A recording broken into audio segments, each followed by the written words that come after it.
যথাযথ পরিকল্পনার অভাবে চাঁপাইনবাবগঞ্জের শিবগঞ্জ উপজেলায় স্কুল কলেজের পাশেই জমে থাকছে ময়লার স্তূপ। বিস্তারিত জানাতে যুক্ত হচ্ছেন সহকর্মী তারেক রহমান। তারেক, এই ভোগান্তি নিয়ে কি বলছেন জনসাধারণ, আর সমস্যা নিরসনে প্রশাসন কোনো উদ্যোগ নিচ্ছে কিনা? জি ইশিকা, আপনি যেমনটি বলছিলেন, আমি এই মুহূর্তে দাঁড়িয়ে আছি শিবগঞ্জ উপজেলার এবং শিবগঞ্জ বাজারের একটি গুরুত্বপূর্ণ সড়ক, সেটি হচ্ছে গার্লস স্কুল সড়ক।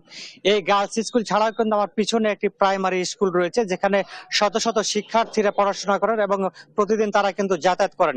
এছাড়া আমার ডান পাশে কিন্তু একটি কিন্ডার গার্ডেন স্কুল রয়েছে। এই স্কুলগুলো থাকার পরে কিন্তু একটি গুরুত্বপূর্ণ সড়কের পাশেই কিন্তু সকাল থেকে সন্ধ্যা পর্যন্ত এবং গভীর রাত পর্যন্ত কিন্তু ময়লার আবর্জনা স্তূপ জমে থাকে এবং খোলা জায়গায় কিন্তু মানুষ কিন্তু মলমূত্র ত্যাগ করে এবং এতটাই দুর্গন্ধ যে একেবারে স্বাস্থ্য ঝুঁকিতে রয়েছে এখানকার শিক্ষার্থীরা। কিছুক্ষণ আগে আমার সাথে কথা হয়েছিল শিবগঞ্জ পৌরসভার একজন ঊর্ধ্বতন কর্মকর্তার সাথে। তিনি আমাকে যে বিষয়টি জানিয়েছেন কি যে আসলে এখানে কিছুদিন আগেও কিন্তু ফুলের গাছ দিয়ে এই জায়গাটা যেন পরিষ্কার পরিচ্ছন্ন রাখা যায় সে বিষয়টি তারা কিন্তু দেখভাল করছিলেন, কিন্তু হঠাৎ করে এই জায়গাটি কিন্তু এখন ময়লার স্তূপে পরিণত হয়েছে। সেক্ষেত্রে এখানকার যারা শিবগঞ্জ গার্লস স্কুল আছে এবং যে প্রাইমারি স্কুল আছে, প্রাইমারি স্কুলের শিক্ষার্থীরা কিন্তু স্বাস্থ্য ঝুঁকিতে রয়েছে বলে আমাদেরকে জানিয়েছেন।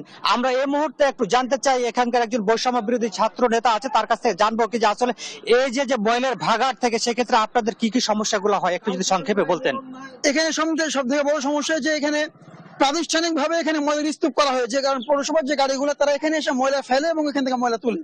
আর সব থেকে বড় প্রবলেম, এখানে তিনটে প্রতিষ্ঠান একটা রোডে, আমাদের এই সরকারি প্রাথমিক বিদ্যালয় গার্লস স্কুল এবং কিন্ডার গার্ডেন স্কুল একটা আছে।